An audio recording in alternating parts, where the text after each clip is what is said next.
दोस्तों, क्या आप जानते हैं कि अधिकतर आत्माएं सिर्फ हमें डराती हैं। वह हमें नुकसान नहीं पहुंचाती। वह सिर्फ हमें अपने होने का एहसास कराती हैं। और इसके विपरीत कुछ आत्माएं काफ़ी खतरनाक और गुस्सैल होती हैं।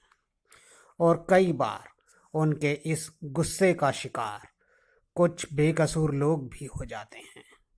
तो चलिए शुरू करते हैं कुछ ऐसे लोगों की आप बीती जिन्होंने इन आत्माओं को न केवल देखा है बल्कि महसूस भी किया। दोस्तों, मेरा नाम पार्थ है और मैं अहमदाबाद का रहने वाला हूँ।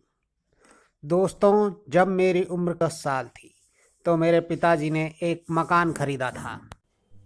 वह मकान पिताजी को थोड़ा सस्ता भी मिल गया था, तो हम सब लोग उस मकान में शिफ्ट हो गए। हम सब लोग अपने नए घर में बहुत खुश थे और इसी तरह एक महीना बीत गया। सब कुछ नॉर्मल था। फिर धीरे धीरे मुझे ऐसा लगने लगा जैसे हमारे साथ कोई और भी उस घर में रह रहा हो। मुझे ऐसा लगता जैसे कोई मुझे देख रहा हो, पर जैसे ही मैं उस तरफ देखता तो वहाँ कुछ नहीं होता। और फिर धीरे धीरे हमारे घर की कंडीशन भी खराब होने लगी। पापा काम पर से जल्दी घर आने लगे। वह किसी से भी बात नहीं करते थे और हमेशा गुस्से में रहते थे। घर में हर किसी का व्यवहार बदलने लगा और उस घर में हमेशा एक मनहूसियत सी महसूस होती थी। फिर एक दिन बुआ जी हमारे घर में आई और उन्हें भी महसूस हुआ कि इस घर में काफ़ी नेगेटिविटी है, और वह यह 2 दिन में ही वापस चली गई। दोस्तों, यहाँ मैं आपको एक चीज़ बता दूँ कि अगर हमारे पास कोई नेगेटिविटी शक्ति होती है।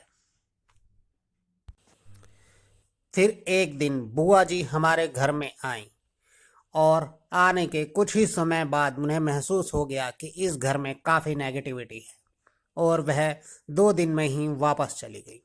दोस्तों, यहाँ मैं आपको एक चीज़ बता दूँ कि अगर हमारे आसपास कोई नेगेटिव शक्ति होती है तो वह सबसे पहले उसे महसूस होती है जो इन चीज़ों पर विश्वास करता है और सबसे कमज़ोर होता है। क्योंकि आत्माओं के दायरे में अगर कोई आता है तो वह कुछ ना कुछ तो करती ही हैं। दोस्तों, एक रात बहुत तेज बारिश हो रही थी और मुझे डर लग रहा था, तो मैंने सोचा कि क्यों ना मैं मम्मी के साथ ही सो जाऊं। और मैंने माँ से कहा कि मेरी तबीयत ठीक नहीं है और मेरे सर में भी दर्द हो रहा है, इसलिए मैं आज आपके साथ सोऊंगा। और रात को जब मैं माँ के साथ सो रहा था तो रात को मेरी आँख खुल गई और मुझे ऐसा महसूस होने लगा जैसे कोई मुझे देख रहा हो। और जब मैंने आँख खोली तो देखा कमरे के दरवाजे के पास मम्मी खड़ी हैं और मुझे बुला रही हैं। मैं खड़ा हुआ और माँ के पास जाने लगा कि तभी मेरा पैर किसी के पैर से टकराया, और जब मैंने उस तरफ देखा तो पाया कि मम्मी तो मेरे बगल में ही सो रही हैं। तो जो सामने है वह कौन है? मैं डर के मारे कांपने लगा, और जब मैंने डरते डरते उस औरत की ओर देखा तो उसका चेहरा बेहद डरावना था और वह जोर जोर से हंस रही थी। यह सब देख मेरी चीख निकल गई, और मेरे चीखने की आवाज़ सुनकर मेरे घर के सब लोग उठ गए।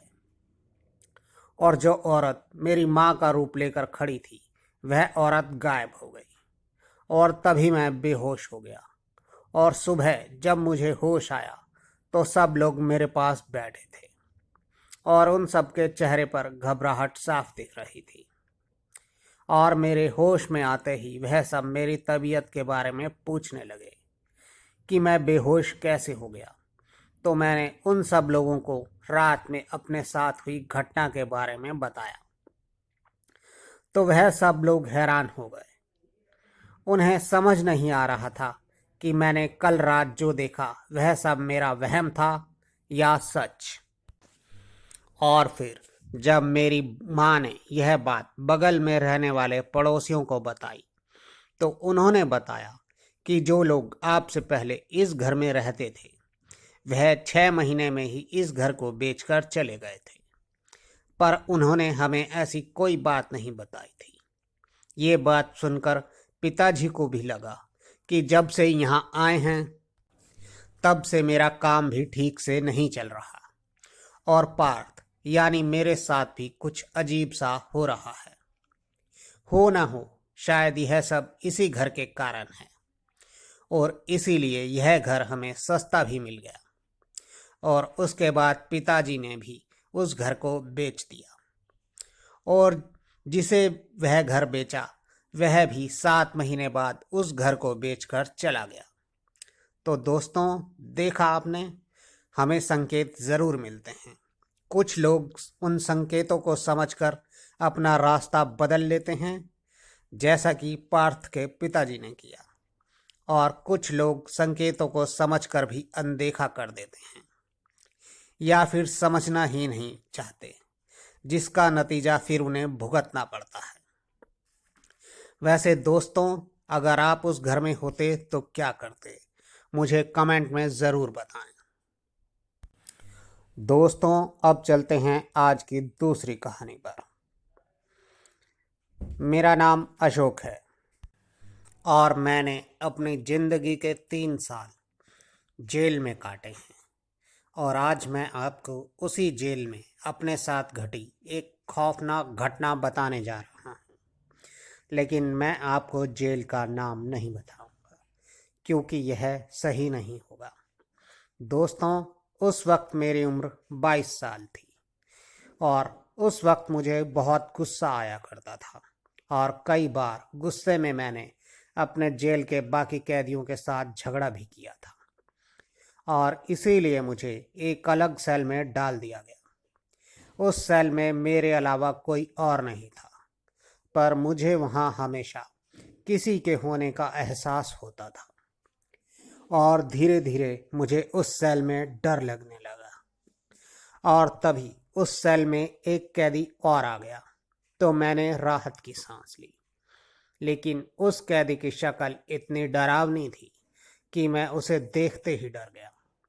और उस कैदी की एक बात बहुत अजीब थी, वह कभी भी अपनी सेल से बाहर नहीं आता था। एक शाम की बात है, वह कैदी मेरे पास आया और मुझसे बोला कि तुम्हें कभी ऐसा नहीं लगता कि हमारे अलावा भी इस सेल में कोई और है? तो उसकी बात सुनकर मैंने उससे कहा कि मुझे तो हमेशा ही ऐसा महसूस होता है जैसे कोई मुझे देख रहा हो। उसने फिर मुझसे पूछा कि तुम्हें कभी यहाँ किसी आत्मा या प्रेत के होने का महसूस नहीं होता या ऐसा कुछ दिखा? तो मैंने हंसते हुए उससे कहा कि मुझे इन सब चीज़ों पर विश्वास नहीं है। तो मेरी बात सुनकर वह मुस्कुराने लगा और बोला, विश्वास हो जाएगा कुछ दिनों में। और फिर वह जाकर सो गया। उसके सो जाने के बाद जब मैं सोने लगा तो मुझे किसी के फुसफुसाने की आवाज़ सुनाई देने लगी। ऐसा लग रहा था जैसे कोई मेरे कानों के पास ही कुछ बड़बड़ा रहा हो। मैंने एकदम पलट कर देखा तो कोई नहीं था और उस अधेड़ उम्र के आदमी की नज़र मेरे पर ही थी। और फिर उसने मुझे चुप रहने का इशारा किया और इशारों में ही बोला कि सुनने की कोशिश करो। लेकिन मुझे कुछ भी समझ नहीं आ रहा था, लेकिन मैं उन आवाज़ों को सुनकर डर जरूर रहा था। इसलिए मैं अपनी जगह से उठा और उस अधेड़ आदमी के बगल में जाकर लेट गया। मुझे लेटे हुए अभी कुछ ही देर हुई थी कि एक आवाज़ सुनाई दी। आवाज़ ऐसी थी जैसे कोई किसी कैदी को हथकड़ियाँ पहनाकर हमारी सेल की तरफ ला रहा है। यह आवाज़ सुनकर मैं काफ़ी डर गया। मेरा डरा हुआ चेहरा देखकर वह आदमी बोला, क्यों, अब विश्वास हुआ तुमको इन चीज़ों पर? और यह बोलकर वह हंसने लगा। लेकिन मैंने मन ही मन सोच लिया था कि कल सुबह मुझे कैसे भी हो अपनी सेल चेंज करानी है, चाहे इसके लिए मुझे जेलर साहब के पैर ही क्यों ना पकड़ने पड़े। और फिर कुछ देर बाद जोरदार बारिश शुरू हो गई और बिजली कड़कने लगी, और अब मैं बहुत ज़्यादा डर चुका था। और तभी वह आदमी चिल्लाया, किसी को बुलाओ मेरी मदद के लिए। वह आदमी अपना गला पकड़कर चिल्ला रहा था, जैसे कोई उसका गला दबा रहा हो। यह देखकर मैंने भी काफ़ी आवाज़ें लगाईं, पर तेज बारिश और बिजली कड़कने के कारण शायद मेरी आवाज़ किसी को सुनाई नहीं दी, और उस आदमी ने तड़पते हुए वहीं दम तोड़ दिया। और यह सब देखकर मैं डर के मारे सेल के एक कोने में जाकर बैठ गया। मुझे समझ नहीं आ रहा था कि मैं क्या करूं, और मैं डर के मारे कांप रहा था। पूरी रात मैंने वैसे ही बैठकर निकाल दी। सुबह होने पर जब जेलर साहब आए तो मैंने उन्हें पूरी बात बताई और उनसे अपनी सेल चेंज करने की भी रिक्वेस्ट की। मेरी बात सुनकर जेलर साहब बोले, आखिर सुरेश ने अपना बदला ले ही लिया। उनकी यह बात सुनकर मैं चौंक गया, और मैंने उनसे सुरेश के बारे में पूछा तो उन्होंने बताया कि सुरेश इसी सेल में एक कैदी था और उसका व्यवहार भी काफ़ी अच्छा था, और यह जो आदमी मरा है यह भी उस वक्त इसी जेल में था। यह हर किसी से लड़ता रहता था, बिल्कुल तुम्हारी तरह। एक दिन इसकी किसी वजह से सुरेश से लड़ाई हो गई और रात को इसने सुरेश को मार डाला। यह सुनकर मैं काफ़ी डर गया, और उसी दिन से मैंने लड़ाई झगड़ा छोड़ दिया। और मेरी रिक्वेस्ट पर जेलर साहब ने भी उसी दिन मेरा सेल चेंज कर दिया।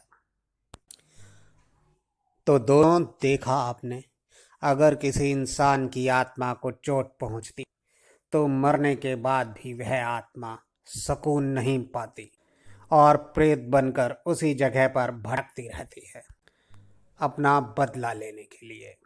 और जब भी उसे मौका मिलता है तो वह अपना बदला ज़रूर लेती है। दोस्तों, अगर आप भी ऐसी किसी कहानी के बारे में जानते हैं तो हमें कमेंट बॉक्स में ज़रूर बताएं।